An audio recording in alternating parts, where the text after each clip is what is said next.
જૂનાગઢના ભવનાથ વિસ્તારમાંથી મહાશિવરાત્રીને લઈ અને મોટી તૈયારીઓના સંકેત સામે આવી રહ્યા છે। ગાંધીનગર ખાતે મહાશિવરાત્રીના પાવન પર્વની તૈયારીઓ નિમિત્તે હર્ષ સંઘવીની અધ્યક્ષતામાં એક મહત્વની બેઠક આયોજિત કરવામાં આવી હતી।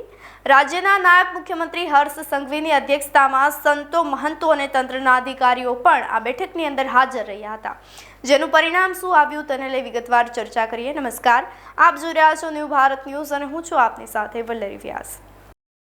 જૂનાગઢમાં આગામી તારીખ 11 અને 15 ફેબ્રુઆરી દરમિયાન યોજાનારા મહાશિવરાત્રીના મેળાને લઈ અને રાજ્ય સરકાર સંપૂર્ણ રીતે એક્શન મોડમાં આવી ગઈ છે।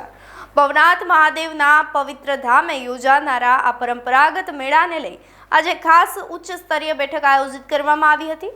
આ બેઠકમાં નાયબ મુખ્યમંત્રી હર્ષ સંઘવીની અધ્યક્ષતામાં જૂનાગઢના પ્રસિદ્ધ સંતો અને મહંતો વિસ્તૃત ચર્ચામાં હાજર રહ્યા હતા।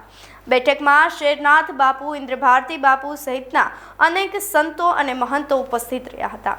મહાશિવરાત્રી મેળા દરમિયાન ભક્તોની સુરક્ષા, ટ્રાફિક વ્યવસ્થા, આરોગ્ય સેવા, સફાઈ, પાણી અને વીજ પુરવઠા સહિતની વ્યવસ્થાઓને લઈ અને વિગતવાર સમીક્ષા કરવામાં આવી હતી। આ સાથે જ જૂનાગઢ મ્યુનિસિપલ કોર્પોરેશન તેમજ જિલ્લા પ્રશાસન અને રાજ્યના એડમિનિસ્ટ્રેટિવ ડિપાર્ટમેન્ટના અધિકારીઓ પણ આ બેઠકમાં હાજર રહ્યા હતા।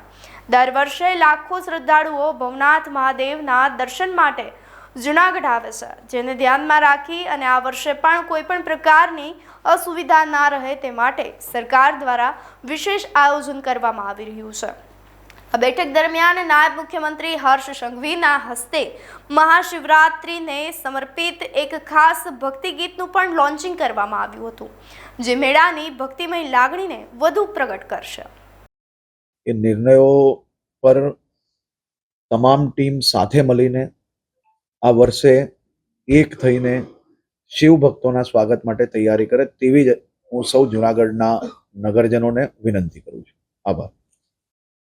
તંત્રની તૈયારીઓને લઈ અને આપનું શું માનવું છે, અમને કમેન્ટ કરી ચોક્કસથી જણાવશો। તેની સાથે જ અમારી ચેનલ ન્યૂ ભારત ન્યૂઝને લાઇક, શેર અને સબસ્ક્રાઇબ કરવાનું ભૂલશો નહીં। નમસ્કાર।